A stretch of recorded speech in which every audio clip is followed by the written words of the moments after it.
জানতে চাই যে বিশেষ করে আপনাদের নাকি মরল বংশ। এই যে মরল বংশের একটু পরিচয় আপনার কাছে জানতে চাই। পরিচয় হচ্ছে যে প্রথম আমরা তো চোখে দেখিনি। আমার দাদার আব্বার নাম ছিল বগদাদ বিশ্বাস, মরণ বগদাদ ছিল। বিশ্বাস।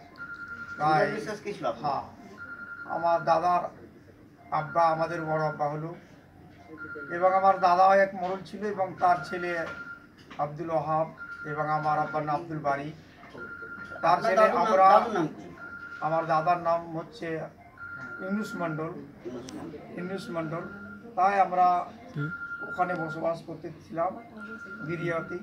গিরিয়াতে। কিন্তু গিরিয়া অঞ্চলে পদ্মের ভাঙনের ফলে বিশেষ করে আমরা এদিক ওদিক হয়ে গেছি, জমি জায়গা সব তো বর্তমানে আপনারা ক ভাই? এখন আমরা 4 ভাই। 4 ভাই।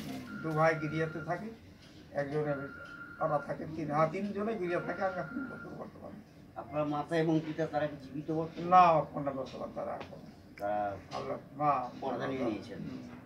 তাহলে আপনি যে বর্তমানে যে সংসারে বাস করছেন সেটা মানে ছেলে মেয়ে বা কতজনের সংসার আপনার বর্তমানে? আমাদের এখন সিম্পল 2টি মেয়ে 1টি ছেলে, আর আমরা স্বামী স্ত্রী 2জন বাস। বসবাস করছেন। আমরা চাইছি যে আগামী দিনে মাননীয় রবিউল ইসলামের কাছ থেকে আরও বহু বিষয় আমরা জানতে পারবো।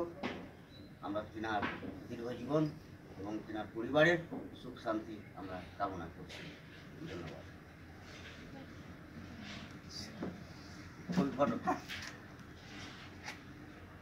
Photo photo